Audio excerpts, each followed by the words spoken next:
Page 220, exercise 16.4. On the previous page, they give you a little spiel about Beethoven. He's one of the most important composers to have ever lived, very influential. I would encourage you to go read about him and listen to his music. In this piece, it's a scherzo from a bunch of bagatelles. A scherzo, you can look it up. A scherzo, to me, it's like a kind of a fun piece that's like a prank or a joke. There's things going on you don't expect. It's full of surprises, so to speak, in a scherzo. You're just not sure what's happening. But they can be a lot of fun to play. Chopin did some wonderful scherzos. It's not my intent on this channel to be giving individual lessons on actual pieces of music like this. Once you get to this level where you can play this kind of music, you can go listen to the professionals play these. You'll find recordings of these things. Look up Beethoven's Bagatelles. Opus 33 it says, and this is number 2. So just go look and listen to it and follow along with the music and try and understand what's happening. This isn't the whole thing, this is just a piece of it. But to give you an idea of what's going on here, a little bit. Right in the first measure, you see the dynamics? The first note is soft, but then the next quarter note is like a sforzando, it's like a boom. It's like all of a sudden, you're not expecting it. And then the left hand comes back with its marcato thing of loud. So it's just, to get all this takes time. And of course, first you got to learn the notes and the pedaling and all that junk, and then you go back and try and get the dynamics if you can.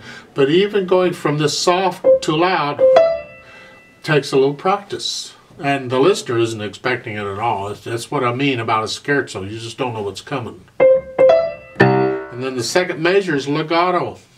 A contrast to that, I've spoken about contrast before. And then the next measure, it's soft, of course, like the second measure, but it's staccato. So to take the second and third measure together, legato and staccato, it's that. Try not to get loud there. I mean, I have a tendency to, And then on the next one, it's that repeat. It's the same musical material on different notes. And then loud down here. So it's 1, 2, 3, 1, 2, 3. Then the next measure is soft and legato. And then soft and staccato. Now we do it again on some other notes.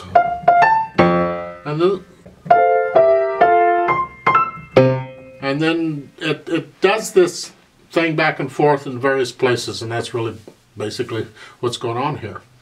Now look at the first ending. This is kind of interesting. If you notice the quarter note right in front of the first ending, the stems are going down here.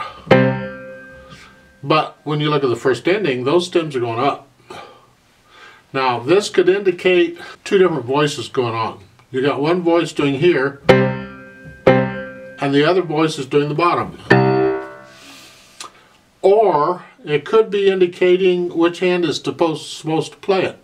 Maybe the editor wants the right hand to play those chords in the first ending because the stems are going up. I don't know. I've not studied this piece with a teacher, or I haven't had any instruction on it. I'm just telling you what I'm seeing in the music. So I don't know if I were playing it, I would do the whole thing in left hand, because I can make those jumps, those changes very quickly. It's not a problem for me, because even if you did it in the right hand, the last chord, you suddenly have to come up to here. When you repeat, you still got to jump, so you haven't gained a whole lot, if anything. But it's something to notice. We look at these little things in music like this.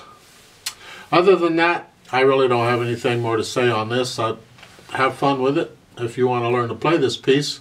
It's just, I'm not sure why it's even in the book, other than he wants to show the rebelliousness of Beethoven's music, which it does very nicely.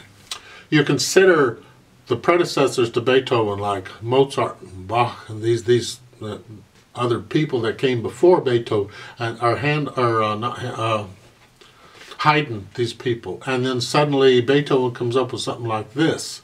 And you can begin to understand the rebelliousness of Beethoven, and he's doing his own thing. He's exploring new territory for the time. Yeah.